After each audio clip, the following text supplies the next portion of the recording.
We begin not with a grand speech, not with the clamor of applause, but with absence. A door closes.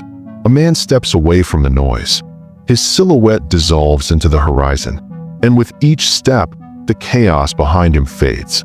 In a world intoxicated with noise, where worth is measured by how loudly one speaks, how relentlessly one posts, how obsessively one stays visible, the greatest act of defiance is silence. We live in an age that fears absence, as though invisibility itself were weakness. But history whispers something different, that the most enduring forms of power often emerge not from confrontation, but from withdrawal. Silence unsettles. Walking away destabilizes. To speak is expected. To argue is predictable. But silence, chosen deliberately, a refusal to play the game. This is where true authority resides. Presence can be demanded. Silence, never. Here lies the paradox. The more we chase attention, the more powerless we become. But the one who walks away, the one who resists the urge to explain, to justify, to fight, reveals a strength that cannot be taken, only witnessed. This is not weakness disguised as retreat. It is the quiet, unyielding force of absence. Throughout history, men of substance, philosophers, leaders, revolutionaries, have chosen silence over spectacle, absence over presence. Their refusal to engage did not make them smaller. It made them untouchable. And so, we begin with a question. Why does walking away, so simple, so unassuming, strike us as the ultimate act of power? Both found transformation to understand the power of silence. We must travel backward, far beyond the noise of the modern world, into the philosophies and spiritual traditions that first revealed the strength of restraint. The Stoics, for instance, saw silence not as emptiness, but as control. Marcus Aurelius, emperor of Rome, philosopher of discipline, did not write for the crowd. He wrote for himself. In his meditations, he urged himself to resist anger, to resist argument, and above all, to resist letting others dictate his reactions. For the Stoic, silence was sovereignty. To remain unmoved by provocation was the highest proof of inner mastery. Meanwhile, across the East, Taoism spoke of another kind of silence. Laozi, the mythical founder of the Tao, taught Wu Wei, effortless action, or better yet, action through non-action. The sage does not impose. He withdraws. He does not force the river. He flows with it. Walking away is not defeat. It is alignment with the deeper currents of nature. It is wisdom, the refusal to wrestle with chaos, and the patience to let chaos consume itself. And then the cynics. Diogenes of Sinope, scandalous and uncompromising, rejected society altogether. He did not argue with the corruption of Athens. He turned his back on it. His silence was not passive. It was defiance, a roar louder than words. By walking away, he stripped power from the very institutions that sought to control him. Spiritual traditions echo this archetype as well. Prince Siddhartha Gautama, the man who would become the Buddha, left behind his palace and all its luxuries. His silence was not escape. It was rebellion against illusion. Likewise, in Christian scripture, Christ withdrew into the desert for 40 days, not to hide, but to strengthen himself, to confront temptation and solitude, rather than spectacle. In their withdrawal, across cultures, across millennia, silence emerges not as emptiness, but as presence, not as weakness, but as refusal. To walk away is to declare that the game is beneath you, that your worth is not tied to victory. Within a broken system, silence is not the absence of response. It is the sharpest response of all. And so, the act of walking away is ancient, the shared heritage of philosophers, mystics, revolutionaries, who understood that sometimes the most radical action is no action at all. The modern man who walks away, who chooses silence over noise, stands within this lineage. His refusal is not new. It is timeless, and it carries the same message. True strength is not in conquering the world, but in mastering the self. If history shows us that silence is ancient, psychology reveals why it is so devastatingly powerful. In the human mind, walking away is not merely the rejection of another. It is the ultimate declaration of self-sovereignty. Carl Jung spoke of individuation, the lifelong journey of becoming whole, of integrating the parts of ourselves we spend most of life avoiding. To individuate is to stand apart, not out of arrogance, but because one no longer needs the approval of the crowd. The man who can walk away has completed what most never even began, the journey inward. His silence is not empty. It is full of himself. Viktor Frankl, a survivor of the Nazi concentration camps, discovered the one freedom no tyrant could ever take, the freedom to choose one's response. Between stimulus and response, he wrote, lies a space, and in that space lies our power. Walking away is the embodiment of that principle. It is the refusal to be baited into reaction, the refusal to surrender one's agency to another's provocation. Modern psychology affirms this. Cognitive behavioral theory teaches us that our emotions are not dictated by events themselves, but by the meanings we attach to them. The man who feels compelled to argue, to fight for recognition, to prove his worth, is already imprisoned. But the one who remains silent, who does not need to prove, who does not fear absence, has escaped the prison of external validation. This raises an uncomfortable question. How often do we speak? Merely to be seen? How much of our noise is just an attempt to drown out the dread of being forgotten? Silence terrifies us because it confronts us with the possibility that we are not the center of anyone's world. Walking away, then, becomes a mirror. It forces the other to confront their own emptiness, their dependence on validation.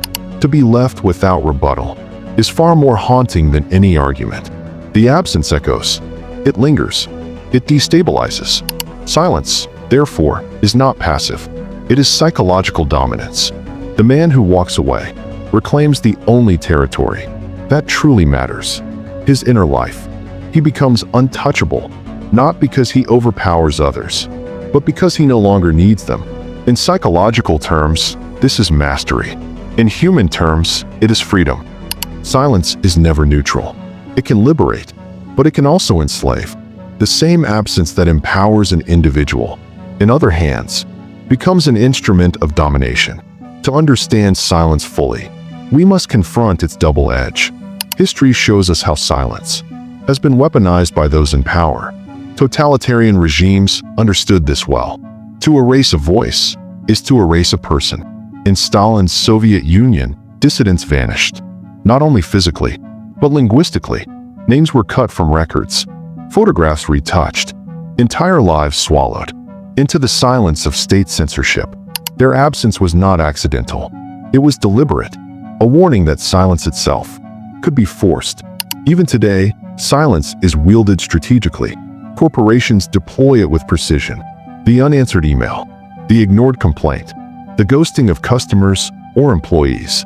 These are not acts of freedom. They are acts of control. Silence becomes a way to deny resolution, to hold power through ambiguity. On the most intimate level, manipulators use silence to dominate relationships. The refusal to speak, the calculated withdrawal of affection, the so-called silent treatment. These are psychological weapons.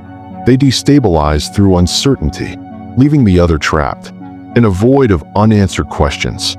Here, silence is not strength. It is coercion. And yet, silence has also been a weapon of the oppressed. Mahatma Gandhi, for instance, took vows of silence once a week, not as submission, but as protest. By refusing speech, he reclaimed power over dialogue, imposed by colonial rule. Even hunger strikes can be seen as a form of silence, an absence of participation that forces oppressors to face the unbearable weight of their own violence. This is what makes silence so unsettling. It breaks the rhythm of expected communication. Speech can be countered, argument can be dismantled, but silence destabilizes. It leaves the other disoriented, without an anchor, without a script. This is why tyrants fear it, and why manipulators exploit it. Silence, then, is not inherently virtuous. It is dangerous precisely because it flows in both directions. It can be the stance of the sovereign individual, or the mask of the oppressor. It can free the self from control, or tighten the grip of control over others. To romanticize silence, without acknowledging its duality, would be dishonest. Its power lies in its ambiguity. Its danger lies in its unpredictability. And its value lies in how we choose to wield it. Silence is not weakness, but neither is it always wisdom. It is, at its core, a force, neutral, raw, capable of becoming freedom or chains. We live in an age where silence has become almost unthinkable. To be silent today is not just unusual, it is suspicious. Relevance depends on visibility, and visibility depends on noise. If you are not posting, not commenting, not reacting, the world assumes you do not exist. The digital landscape has turned attention into the highest currency. Algorithms, invisible, relentless, do not reward depth. They do not reward nuance or contemplation. They reward volume, outrage, controversy, hot takes. These are the fuels of the modern attention economy. Noise has been weaponized, repackaged as truth, and sold back to us as relevance. Online debate rarely seeks truth. It is not philosophy, not dialogue, not the ancient art of reasoned exchange. It is dominance theater, a spectacle designed not to persuade, but to conquer. The goal is not understanding. The goal is visibility. Who wins the comment war? Who garners the most shares? Who shouts the loudest? And beneath it all lies a hidden fear, irrelevance. For many, to be silent is worse than to be wrong. The idea that one's absence might go unnoticed is more terrifying than being misrepresented. And so, they keep posting, keep arguing, keep filling the void with words, not to illuminate, but to prove they are still here. This is the noise machine, a system that thrives on our compulsion to speak, to react, to endlessly declare ourselves. The louder the world becomes, the more silence feels like death. Yet it is precisely here that walking away becomes radical. In a world where attention is the ultimate prize, refusing to compete for it is subversive. To log off, to close the door, to step away from the endless carnival of opinions. This is no longer passivity. It is rebellion. Choosing silence in this economy is an act of defiance. It disrupts the logic of the machine. It refuses to play by rules designed to enslave us. For when attention is everything, absence becomes power. And so the question emerges, what would it mean to live without the compulsion to be seen? What strength might we discover if we stopped fearing silence and embraced it instead? There comes a moment when silence is no longer just discipline. It becomes rebellion. To walk away is not merely to step aside. It is to dismantle the very game itself. Toxic relationships, manipulative systems, hollow arguments, they all share one thing in common. They demand attention. They feed on engagement. A manipulator is powerless without a reaction. A corrupt system crumbles without participation. An argument dies when no one shows up to fight. By refusing to play, the one who walks away denies oxygen to the fire. History offers countless parallels. Civil disobedience itself is a form of walking away from unjust authority. Gandhi's refusal to comply with colonial law, Martin Luther King Jr.'s call to resist through nonviolence. These were rebellions, not through shouting, but through withdrawal. To not cooperate, to not retaliate, was itself a revolutionary act. Intellectuals, too, have chosen exile as rebellion. When forced to choose between silence under tyranny or freedom beyond its borders, many chose to leave, and their absence spoke louder than their presence, exposing regimes that thrived only when voices were compelled to remain. Even dissidents, facing torture and interrogation, who refused to confess, wielded silence as a weapon more dangerous than speech. Their refusal denied their captors the victory they craved. The silence of withdrawal creates its own echo. Absence is not nothing. It is a mirror. It forces those left behind to confront themselves. The manipulator meets emptiness. The tyrant meets disobedience. The system is left to reveal its hollowness. But the walk away is not just political. It is existential. To step away is to ask, will I allow myself to be consumed by a game I did not choose? Or Will I define myself on my own terms? This is why walking away feels so radical. It is not escape. It is reclamation, a declaration that one's worth will not be measured by external approval, that one's life will not be defined by a system designed to exploit attention. Walking away is a revolution of the self. Quiet, yes. Invisible, perhaps. But it is precisely in this invisibility that its strength lies.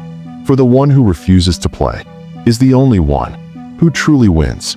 The phrase high-value man is often corrupted.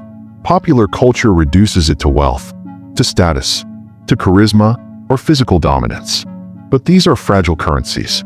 They can be bought. They can be lost. They can be stolen. True value lies elsewhere. High value does not mean an abundance of possessions. It means sovereignty, mastery over one's attention, one's words, one's presence. A man who governs himself cannot be governed by others. He does not need to dominate, because he has already conquered the most unruly kingdom of all, his own mind. This is why high-value men stay silent, not because they lack the capacity to fight, but because they see no reason to waste energy on battles that do not matter. Energy is finite. Attention is limited. To squander it on chaos, on gossip, on hollow provocation, is to betray one's own sovereignty. They do not argue with chaos, because chaos thrives on reaction. They do not wrestle with shadows, because shadows vanish when ignored. Their silence is not weakness. It is discipline, a refusal to be pulled into the orbit of another's noise. Consider this. Anyone can shout. Anyone can argue. Anyone can flood the air with words. But to remain silent, when provoked, when baited, when society demands a response, that requires strength. That requires restraint. In this light, silence becomes the highest form of language. It communicates without speaking. It unsettles without effort. It declares, I am not yours to control. I choose when and how I enter the arena. This dismantles the cliché of the so-called alpha male. Dominance over others is temporary. Dominance over the self is eternal. A man not mastered by anger, by fear, or by the hunger for validation is untouchable. When he speaks because he has chosen to, and his words carry weight because they are rare. His silence is not emptiness. It is presence. High-value men walk away because they understand the cost of engagement. To give attention is to give life, and some things are not worthy of life. In silence, they preserve their power. In walking away, they remain sovereign. The world hums with endless noise. Headlines scream. Notifications pulse. Opinions clash. In a carnival of constant chatter. And yet, beyond the static, a figure walks into the horizon. No arguments. No announcements. Just silence. Here lies the truth we've uncovered. Silence is not emptiness. Silence is potential. It is the canvas on which meaning is drawn. The pause that gives weight to the note. The breath that makes the word possible. In silence, we do not find the absence of life. We find the possibility of authorship. To walk away is not surrender. It is choice. It is the declaration. I will not be consumed by noise. I will define myself on my own terms. Philosophers, rebels, leaders, all understood this. Their silence, their withdrawal, their refusal to play hollow games, granted them a kind of immortality. Words fade, noise dissolves, but absence lingers. The challenge now is not only to hear this message, but to live it, to reconsider your own relationship with noise. How much of your speech is compulsion? How much of your engagement is fear of being forgotten? What would your life look like if you walked away from the chaos, not in defeat, but in power? Silence is a mirror, and it asks you now, what do you see? If this exploration has resonated with you, if it has unsettled, provoked, or challenged you, then join the conversation in a different way. Like this video, subscribe to the channel, and share your reflections in the comments, not as more noise, but as thoughtful echoes. And when the video ends, allow yourself a moment of quiet, for it is there, in silence, that your truest strength may finally be heard.